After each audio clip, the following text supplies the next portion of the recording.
어렵고 힘든 시대일수록 주님을 더욱 붙들었던 것이 기독교 역사입니다.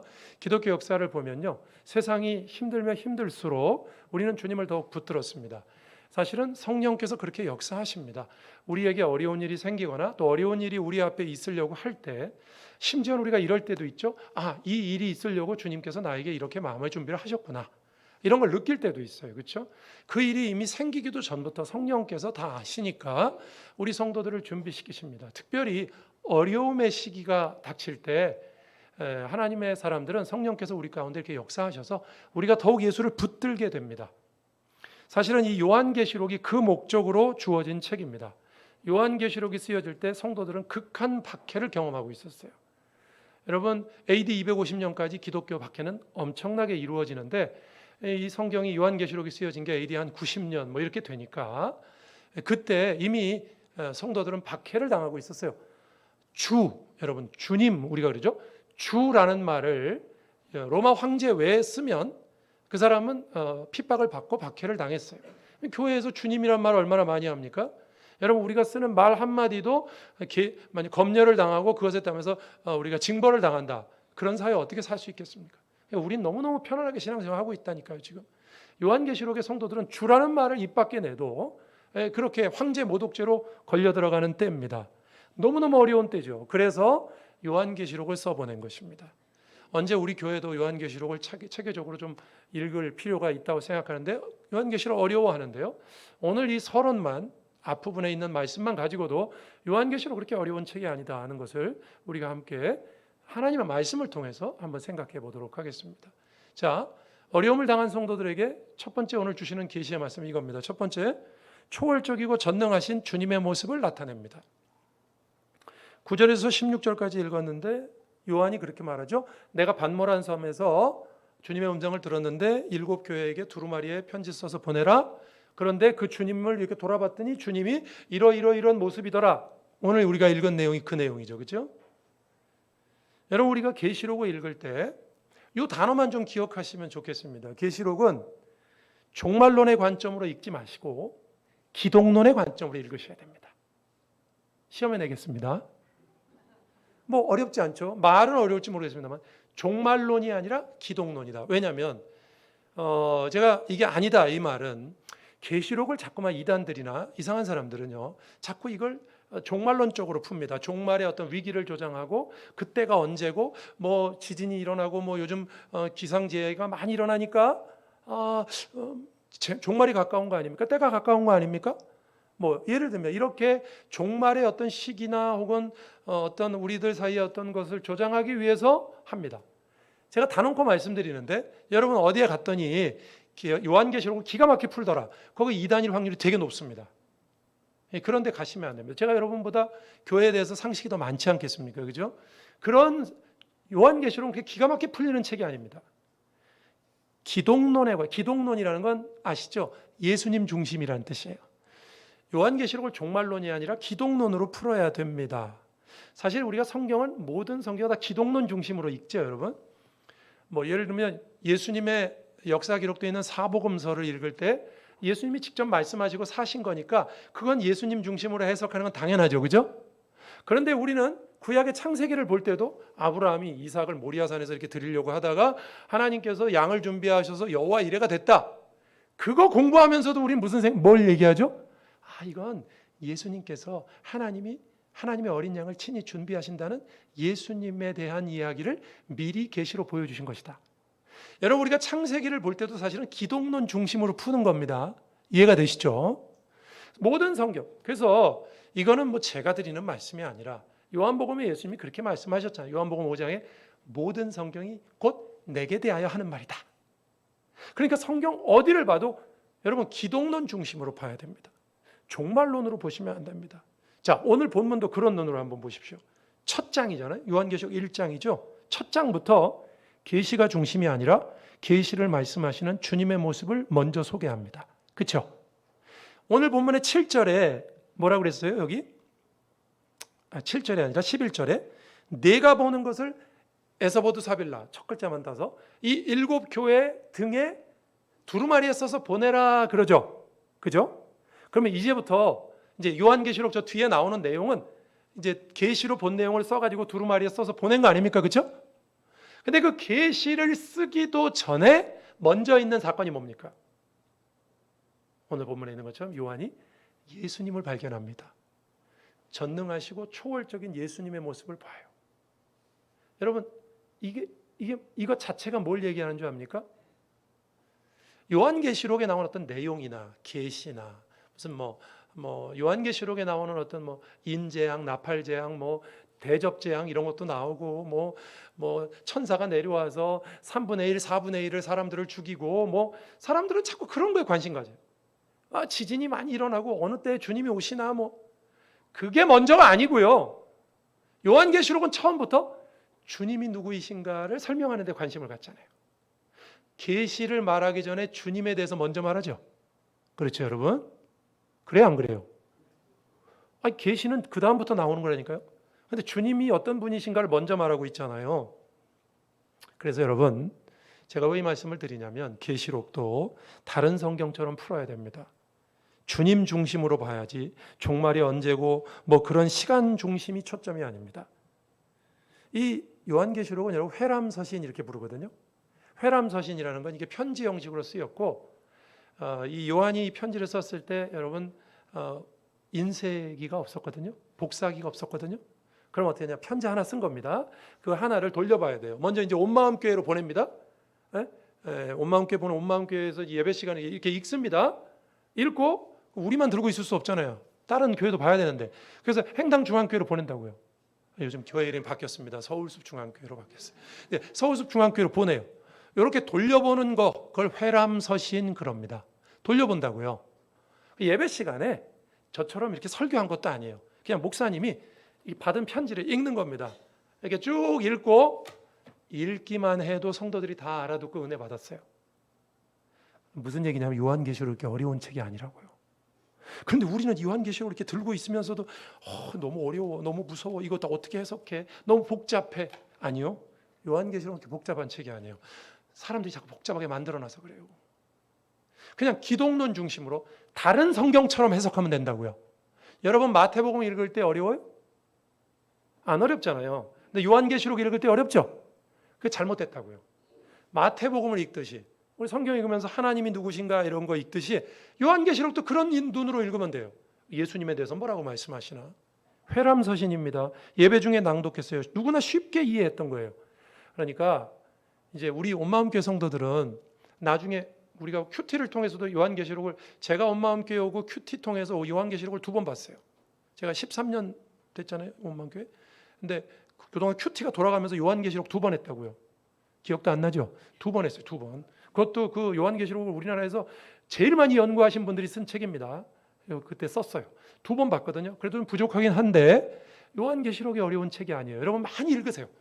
그리고 대신 어디서 기가 막히게 푼다더라 그런 데는 쫓아가지 마세요. 기가 막히게 푸는 거 아닙니다. 요한계시록 주님 중심으로 풀어야 됩니다. 자, 그러면 그렇게 해놓고 그러면 요한이 오늘 본문에서 소개하는 주님의 모습은 어떻습니까? 왜 제가 2가지 질문을 드리겠습니다. 왜 주님 먼저 말씀하고 그다음 계시의 내용이 나올까요? 왜 주님 먼저 이렇게 소개했을까요? 그리고 그 주님의 모습은 어떤 모습으로 오늘 본문에 소개가 되었습니까? 이 2가지 질문에 우리가 답을 해야 됩니다. 자, 먼저 왜 주님 먼저 오늘 본문에 기록됐을까요? 여러분 오늘 본문에 나오는 주님의 모습이 어떻습니까? 13절 이하에 나옵니다. 나중에 한번 다시 읽어보세요. 온 세상을 통치하는 그의 음성은 물소리 같다. 발은 영광과 능력을 상징하고요. 말씀은 입에서 나오는 칼과 같다 그랬죠. 예리하고 흰 모습은 순결을 상징하고 눈은 불꽃 같고 이게 다 한마디로 말하면 이런 겁니다. 주님의 초월적이고 전능하신 모습. 예수님이 이 땅에 처음 오셨을 때 모습하고 달라요. 초월적이고 전능하신 모습이에요. 이 모습을 가장 대조적으로 잘 쓸 수 있는 사람이 누구냐? 오늘 요한계시록을 쓴 사도 요한입니다. 그건 좀 이따 말씀드릴게요. 요한이야말로 예수님에 대해서 제일 잘 아는 사람이거든요. 요한이 봤는데요. 요한도 감당할 수 없을 정도로 17절 보시겠습니까? 요한이 어떻게 됐다고요? 내가 볼 때 그의 발 앞에 엎드려져 죽은 자 같이 되었다. 감당할 수 없는 모습으로 주님이 나타나십니다. 계시 이전에 주님을 보여주세요. 왜 그럴까요? 왜 그럴까요? 한번 생각해 보세요. 계시의 자세한 내용을 말하기 전에 여러분 우리가 성경을 볼 때 그 말하죠. 복보다 중요한 게 복을 주시는 분이죠. 그렇죠? 우리가 무슨 복을 받느냐? 건강의 복, 물질의 복, 뭐 명예의 복. 우리가 받는 복보다 더 중요한 건 복의 원천이신 하나님이잖아요. 마찬가지 성경이. 요한계시록이 그렇습니다. 우리에게 앞으로 장차 미래에 어떤 일이 벌어지느냐? 이게 중요한 게 아니라 예수님이 중요하다는 거예요. 예수님이. 그럼 우리에게 한번 적용해 볼까요? 요즘 우리가 어려운 시대에 살고 있습니다. 근데 사실 인간이 사는 시대는요, 어렵지 않은 시대가 없었어요. 여러분 특정한 세대에 한번 찾아가서 보세요. 르네상스 시대, 고전주의 시대, 뭐 계몽주의 시대 한번 가서 찾아보세요. 그 시대를 살았던 어떤 사람이 이렇게 쓴 사람이 있는 줄 압니까? 내가 사는 이 시대는 참 평안한 시대다. 역사상 이렇게 평안한 시대가 없었다. 그렇게 말하는 사람 보셨습니까? 없어요. 사람은요, 그 시대를 살기 때문에 자기가 사는 시대는 다 어렵습니다. 조선시대도 어려웠고요. 다 어려워요. 지금 우리가 사는 시대도 어렵죠. 여러분 이 성경을 받았던 사도 요한 시대는 오늘날보다 사실은 더 저는 어렵다고 생각해요. 왜냐하면 아까 말한 것처럼 주라는 말을 한마디만 해도 잡혀가서 박해를 당하는 시대였기 때문에 AD 250년까지 수많은 그리스도인들이 죽어나갑니다. 순교를 당했어요.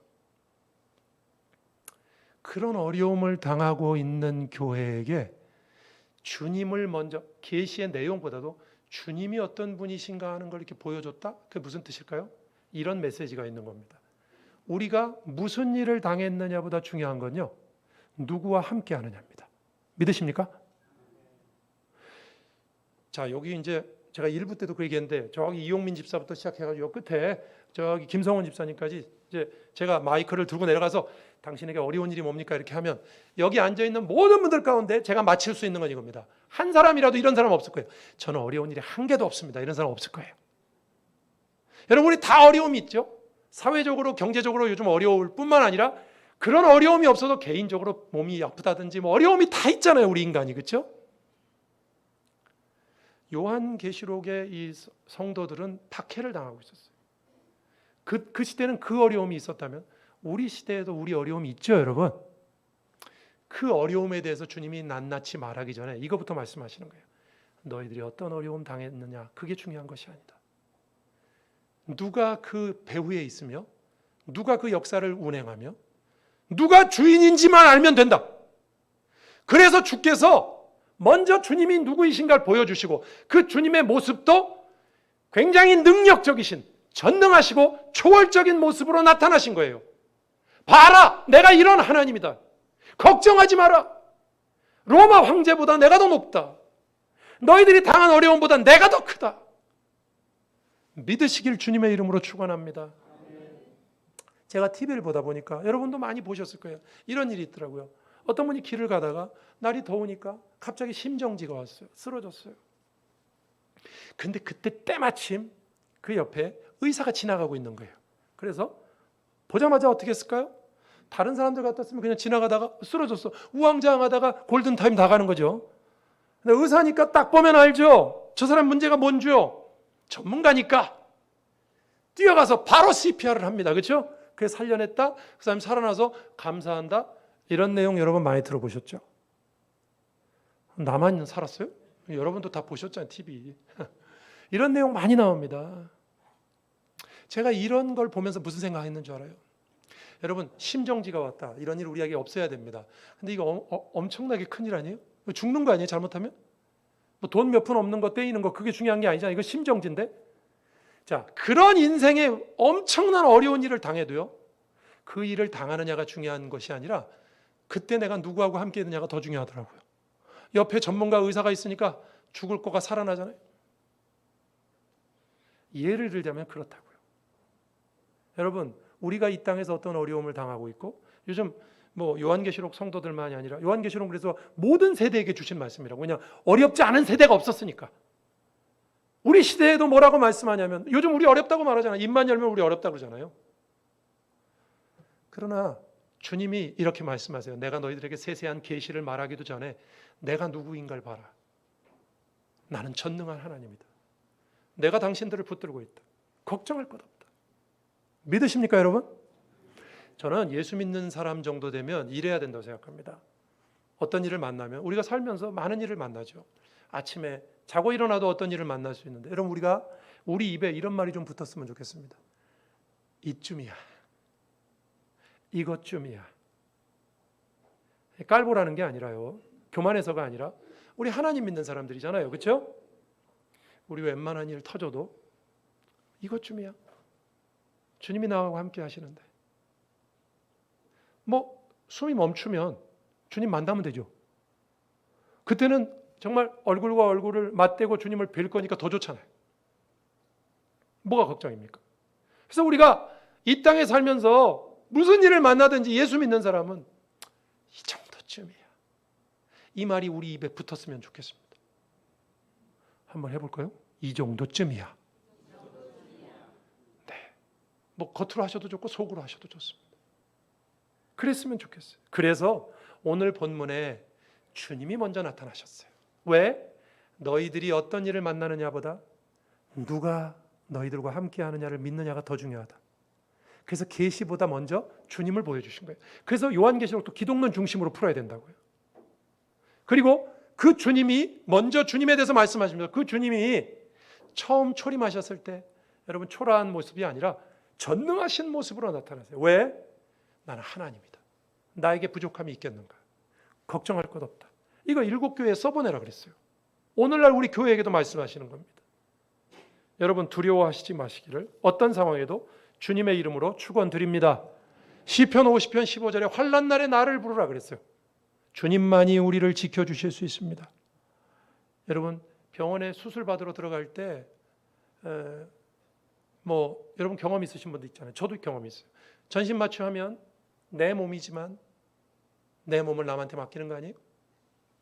내 몸도 내가 주장하는 것이 아닙니다. 마찬가지입니다, 여러분. 우리 인생 우리가 컨트롤하는 거 아닙니다. 주님만이 우리 인생을 지켜주실 수 있고 주님만이 함께 하십니다. 그러니까 요한계시록은 환난당한 성도들에게 개개인에게 뭔가를 말하기 전에 나는 이런 하나님이다 하는 걸 보여주시는 거예요. 여러분 그 주님 믿으시고 믿음으로 승리하시길 주님의 이름으로 축원합니다. 좀 더 살펴보면요. 아까도 제가 이 말을 하려고 했는데 요한 사도는 주님의 이중적인 모습을 가장 잘 경험한 사람입니다. 이런 뜻이에요. 요한복음을 보면 요한계시록 요한복음을 쓴 요한이 썼잖아요. 요한복음에 보면 자신을 이렇게 표현해요. 사랑하는 제자. 여러분 예수님의 사랑을 가장 많이 받은 제자는 12제자 중에 사도 요한입니다. 성만찬에서 그의 품속에 기대어서 음식을 먹었던 제자. 누구보다도 가깝게 주님의 사랑을 입은 제자. 그래서 요한복음의 주제가 사랑 아닙니까? 요한복음 3장 16절 하나님이 세상을 이처럼 사랑하사. 하나님의 사랑을 쓰기에 가장 적합한 사람은 사랑을 가장 많이 맛본 사람이어야 되잖아요. 그죠? 그래서 12명 중에 요한이 제일 적임자입니다. 이해가 되시죠? 가장 많이 예수님의 인간적인 사랑을 받았던 사람이 주님의 이 가장 권능 있는 모습, 극단적인 양극단의 모습인데 오늘 본문에는 극단적으로 환난을 당한 성도와 교회에게 이번에는 전능하신 모습으로 나타나셨어요. 사랑이 많으신 인자하신 모습이 아니라 전능하신 모습. 요한조차도 엄두를 못 낼 정도의 모습. 그러니까 참 저는 그래서 하나님 말씀은 대단하다고 생각하는 게 예수님의 12제자 중에 사도 요한만 살아서 자연사했거든요. 나머지 다 순교당하고 왜 요한만 살려두셨을까? 요한이 적임자예요. 예수님에 대해서 적을 수 있는. 그래서 오늘 본문에는요. 강하신 예수님의 모습을 말씀합니다. 여러분 사랑만 있고 능력이 없으면 어떻게 되죠? 사랑이 많은데 능력이 없어. 그럼 무능한 사람이 되는 거죠. 반대로 능력만 있고 사랑이 없으면 어떻게 되죠? 폭군이 되는 겁니다. 능력은 있는데 돈 잘 벌어. 그런데 사랑이 없어. 그러면 집에서도 폭군 노릇하는 거 아니에요? 그런데 우리 주님은 이 양면을 다 가지고 계십니다. 능력과 사랑. 처음에 오실 때는 볼품없이 오셨죠. 예? 그래서 그에게 흠모할 만한 것도 없고. 그렇죠? 여러분 예수님 처음에 이 땅에 초림 예수로 오셨을 때 정말 어떻게 보면 인간적 연약한 모습이었죠. 요한계시록에는 더 이상 그런 주님이 아니세요. 왕 중에 왕이시고 아까 우리 찬양했잖아요. 전능하신 주님. 이건 이런 메시지가 있어요. 우리의 상황에 맞게 역사하시겠다. 우리에게 주님의 사랑이 필요하면 사랑으로, 우리에게 주님의 능력이 필요하면 능력으로. 믿으십니까, 여러분? 맞춤으로 하십니다. 맞춤으로. 여러분, 개개인에게 그렇게 하신다는 뜻이에요. 우리가 이 말씀을 믿고 아무리 상황이 여러분 조변석게 할지라도 우리가 살아가는 세상은 그냥 시시각각 변합니다. 그래도 주님을 믿고 의지하시고 나아가시는 저와 여러분 될 수 있길 주님의 이름으로 축원합니다. 자, 첫 번째, 전능하시고 초월적인 주님의 모습을 요한계시록에서 말하면서 제가 여러분에게 말씀드린 건 이겁니다. 주님이 왜 이런, 우리가 기독론 중심으로 봐야 되고 주님이 왜 이런 모습으로 나타나셨다고요? 우리가 만난 일이 중요한 게 아니라 누구와 함께 하느냐가 중요하고, 주님은 우리의 상황에 맞게 역사하신다. 처음 오셨을 때는 부드럽고 사랑의 모습이었지만 마지막 땐 능력의 모습이십니다. 마찬가지로 저와 여러분에게 필요에 따라서 역사하시는 그 하나님 믿으시고요. 여러분, 우리의 상황이 변한다고 놀라지 말고 주님이 그것에 맞게 역사하실 것을 바라보시기를 주의 이름으로 축원합니다. 두 번째입니다. 자, 그러면 주님이 누구신가 말하고 난 다음에 주님이 그러면 첫 말씀을 무슨 말씀하셨을까? 이것도 중요하죠. 11절에 나옵니다. 다시 한번 보시죠. 이르되 내가 보는 것을 두루마리에 써서 에베소, 서머나, 버가모, 두아디라, 사대, 빌라델비아, 라오디게아 등 7 교회에 보내라. 첫 말씀이 뭐냐면 교회에 보내라 이겁니다. 말씀을 써서 어디에 보내라고요? 교회에 보내라. 자, 이 말씀이 되게 중요한 건 주님이 이 계시의 말씀을 마지막 시대에 주실 때 제일 먼저 언급하신 게 뭐냐면 교회에 보내라 한 거예요. 교회에. 어떤 개인이 아닙니다. 교회에 보내라. 주님의 관심을 보여주는 거예요. 여러분, 전능하신 주님의 첫 관심은 교회에 있습니다. 온 마음 교회가 귀한 것은 그것입니다. 여러분, 교회는 개인보다 중요합니다. 그렇게 생각하십니까? 여러분, 요즘 우리가 개인주의 시대가 돼가지고 각자 개인의 행복이나 각자 개인이 되게 중요한 시대입니다. 그러나 이거 분명히 아셔야 됩니다. 여기 있는 사람 어떤 개인보다 교회가 더 중요합니다. 제가 이 말씀을 드리는 건 바깥에 나가서 싸우는 교회들 보세요. 다 내용이 뭔지 압니까? 그 사람이 어떤 개인적인 것 때문이에요. 자기를 알아주지 않는다. 뭐 자기가 여기 이만큼의 지분이 있는데 뭐 그걸 알아주지 않는다. 공로를 인정해주지 않는다. 교회가 나뉘든 말든, 교회가 바깥에서 손가락질을 당하든 말든 그거 가지고 싸웁니다. 아니요. 개인이 중요하지 않습니다. 교회는 이렇게 함께 모여있는 여러, 물론 우리 개인이 교회이기도 하지만 여기서 말하는 교회는 이렇게 지역교회, 여러 사람이 모인 교회. 교회가 정말 중요합니다. 다수가 모였기 때문에 중요하다는 뜻이 아닙니다. 주님이 가장 중요하게 하셨잖아요. 오늘 본문이 그것을 우리에게 보여주잖아요. 주님이 교회에게 말씀을 써보내시잖아요. 여러분, 교회 중심으로 여러분의 신앙생활 해 가시기를 주님의 이름으로 축원합니다. 교회 해가 된다 그러면요, 여러분의 개인의 생각이 아무리 옳아 보여도 철회하셔야 됩니다. 내가 이 말을 했을 때 교회에 도움이 안 된다. 그러면 그냥 여러분의 생각이 아무리 옳게 생각이 돼도 철회하세요. 남들이 다 인정 안 한다 그러면 철회하세요. 그게 공동체를 위하는 거예요. 이게요, 다수를 위하자 그런 뜻이 아니에요. 꼭 기억하세요. 주님이 교회를 가장 중요하게 생각하시잖아요. 그러니까 우리도 중요하게 생각해야죠. 그래야 주님의 제자 아닙니까? 주님의 몸된 교회라고 했습니다. 교회는 개인보다 중요합니다. 교회를 중심으로 모든 신앙생활이 이루어져야 됩니다. 여러분, 리차드 니버라는 분이 계신데 문화에 대해서 책을 많이 쓰신 분이에요. 이분이 계시의 의미 그런 책을 썼는데 그 책에서 이분이 이런 얘기합니다. 계시는 하나님의 말씀도 공동체 속에서 이해되어야 된다. 개인적으로만 이해되면 안 된다. 이런 얘기입니다. 어떤 분이 어느 날 저한테 이렇게 말씀하셨어요. 목사님, 제가 어느 날 큐티하다가요 은혜를 받았어요. 이렇게 말씀을 이렇게 말씀하시는데 성경 전체의 내용과 전혀 맞지 않는 그냥 자기의 이상한 생각이에요. 그러면 어떻게 합니까? 우리가 듣고 그냥 가만두지 않죠? 어떻게 하죠? 조정해 줍니다. 아니요. 근데 그거 좋긴 한데 그거보다도 이런 의미가 있습니다. 제가 여러분에게 지금 설교하죠?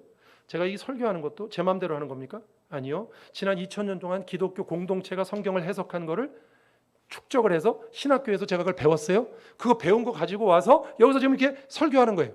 제가 설교하는 것도 공동체 속에서 계시가 이해된 걸 가지고 설교하는 거 아닙니까? 우리 여러분 셀 모임 하시죠? 셀 모임 하시면 그때 큐티 나눔을 하시라 이렇게 말씀을 드려요. 이번에 전교연 수련회 가서 우리 큐티 나눔 했죠. 두 분의 집사님이 네 분, 세 분이었나? 잘 나오셔서 너무너무 잘하셨어요. 큐티 나눔을. 큐티 나눔을 왜 우리 셀 모임에서 해야 되는 줄 압니까? 얘기를 안 하면 저 사람이 무슨 생각하고 있는지 몰라요. 그러니까 얘기를 하는 거예요. 저는요 오늘 이번 주에 이 말씀을 가지고요, 제가 사무엘아 이 말씀을 가지고 이렇게 은혜를 받았어요.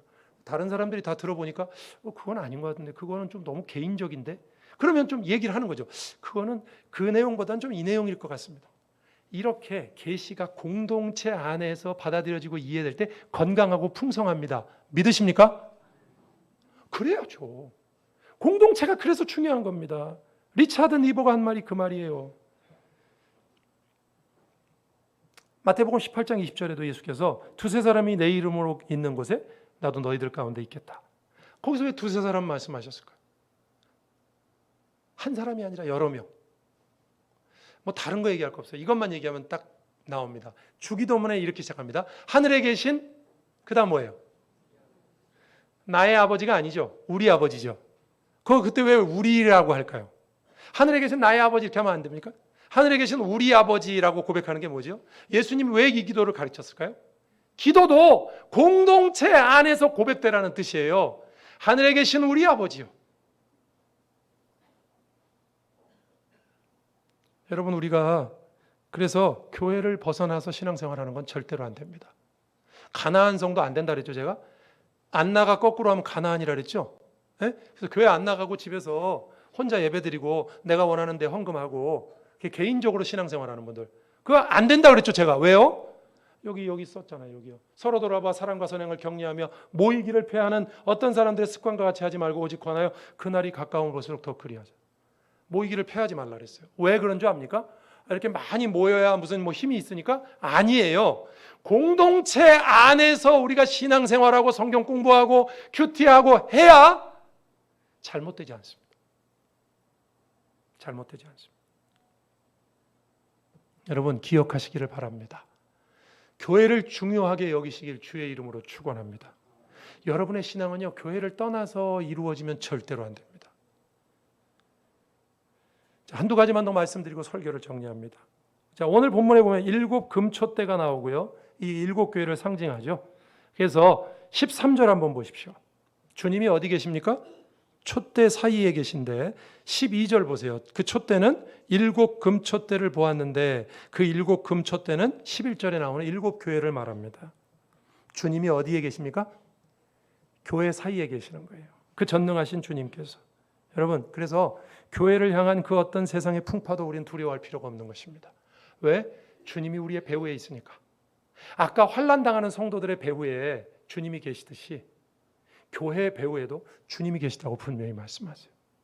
교회는 그 할 일만을 계속 해가면 됩니다. 교회의 할 일이 뭔지 압니까? 여기 촛대에 비유됐죠? 촛대가 뭡니까? 빛을 비추는 거예요. 교회가 할 일을 잘 못하면 어떻게 되는 줄 압니까? 계시록 2장 5절에 이런 말씀이 나옵니다. 2장 5절. 그 아까 7 교회 중에 첫 번째 교회에게 이렇게 말씀하세요. 그러므로 어디서 떨어졌는지 생각하고 회개하여 처음 행위를 가지라. 만일 그리하지 아니하면 회개하지 아니하면 내가 내게 가서 내 촛대를 그 자리에서 옮기리라. 첫 번째 교회에게 말씀하니까 그 다음 교회는 다 적용되는 거예요. 교회가 교회답지 못하면 내가 촛대를 옮기겠다. 그래서 오늘날 교회답지 못한 교회들도 많이 있다고 저는 생각합니다. 주님이 촛대를 옮겨버리시겠다고 했어요. 그러면 그 촛대는 무슨 역할을 하는 일을 하지 못하면 빛을 비추는 역할을 하지 못합니다. 그 빛을 비춘다는 건 이런 겁니다. 마태복음 5장 16절에 이런 말씀이 있어요. 너희가 세상의 빛이라고 말씀하면서 너희 빛을 세상에 비추어서 너희 착한 행실을 보고 아버지께 영광을 돌리게 하라. 그럼 우리가 세상에 비춰야 되는 빛이 뭡니까? 후레쉬로 비추는 겁니까? 아니에요. 우리가 세상에 비춰야 되는 빛은 뭡니까? 착한 행실. 여러분, 우리 성도들이 바깥에 나가서 교인들을 세상 사람들이 보면서 저 사람 보니까 하나님 계신 것 같아. 그럴 때 되게 뭘 염두에 두는 거죠? 그 사람의 착한 행실을 보고 하나님이 계시다. 영광을 돌리는 거거든요. 이게 세상의 빛이 되는 겁니다. 이래야만 우리가 교회된 사명을 다 감당하는 겁니다. 그래야 우리가 전도도 되죠. 평소에는 말도 안 걸다가 전도주일 가까우면 교회 갑시다. 그러면 나올 것 같습니까? 성도들이? 다른 사람들이 나올까요? 평소에 우리의 행실을 보는 거죠. 근데 그것이 바로 우리가 세상에 비추어야 되는 빛의 모습이다. 그래서 요한계시록은 교회를 촛대에 비유한 거예요. 그거 역할 잘 못하면 옮겨버리겠다. 그래서 우리 교회도 111 운동을 해서 끝까지 우리는 복음을 전하는 교회로 남자, 이렇게 말하는 겁니다. 여러분, 이 말씀을 받으시고 교회 안에서 교회 중심으로 교회가 함께 뜻을 모아서 여러분 교회 안에서 여러분의 신앙생활이 이루어져야 될 줄로 믿습니다. 말씀을 정리하겠습니다. 오늘 요한계시록의 첫 부분을 말씀드리면서 계시록도 다른 성경처럼 기독론 중심으로 보자. 종말론 중심이 아니다. 뭐 때가 언제고 시간이 언제고 이런 거 중요하지 않다 그랬어요. 그래서 주님 중심으로 보니까 주님이 전능하신 모습으로 나타나셨어요. 아무리 어려운 교회라 할지라도 우리가 여러분 어떤 일을 당했을지라도 우리가 무슨 일을 당했나보다 더 중요한 건 우리 옆에 누가 계시느냐입니다. 믿으시길 바랍니다. 그거 안 믿으면 교인이 아니잖아요. 주님이 우리와 함께하고 계시는 것을 믿으시길 바랍니다. 주님이 교회와 함께하고 계심을 믿으시길 바랍니다. 교회를 업신여기면 안 됩니다. 교회에서 내 의견이 받아들여지지 않더라도 그것 때문에 교회를 어지럽게 하면 안 됩니다. 교회 중심으로 해야 됩니다. 내 개인적인 의견조차도 철수시킬 수 있는 그 믿음이 진짜 하나님이 기뻐하시는 믿음입니다. 믿음으로 서시기를 주의 이름으로 축원합니다. 기도하시겠습니다. 오늘 말씀 생각하면서 주님, 우리가 주님 어려운 때를 맞이했습니다만 이 어려운 때가 중요한 것이 아니라 우리가 누구를 믿느냐가 중요하다고 하셨습니다. 전능하신 주님 믿고 주님 저희들이 감당하게 하시고 저희들이 교회를 중심으로 어쨌든지 교회를 떠나지 않고 교회를 중심으로 신앙생활하게 해달라고 같이 한번 기도하겠습니다. 하나님 아버지 감사합니다. 오늘도 주님 앞에 나와서 예배드립니다. 저희들을 주님의 교회의 일원으로 불러주신 것 감사합니다. 교회에서 사랑하는 성도들과 함께 신앙생활하는 것 감사합니다. 믿음으로 함께 서로 선행을 격려하고 하나님 아버지 하나님의 말씀을 서로 나누며 신앙생활하고 우리의 신앙이 풍성해지게 하시고 우리가 어려운 때를 맞이했지만 우리가 어떤 일을 만났는가 보다 더 중요한 것은 우리가 누구와 함께 있느냐인 것을 깨닫고 주님이 그것을 보여주셨습니다. 환난당하는 교회에게 주님의 전능하신 모습을 보여주셨습니다. 기억하고 우리도 이 시대를 믿음으로 이겨내는 이쯤이야 이겨낼 수 있는 저희들이 될 수 있도록 이끌어 주시옵소서. 도와주시옵소서.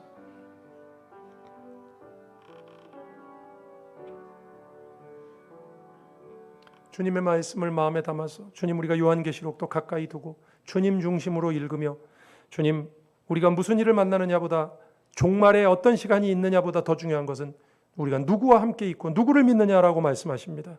주님을 믿고 주님이 사랑하신 교회를 중심으로 하여 우리가 믿음과 신앙을 격려하고 함께 나아가는 귀한 온 마음 교회가 되게 하여 주옵소서. 예수님 이름으로 기도드립니다. 아멘.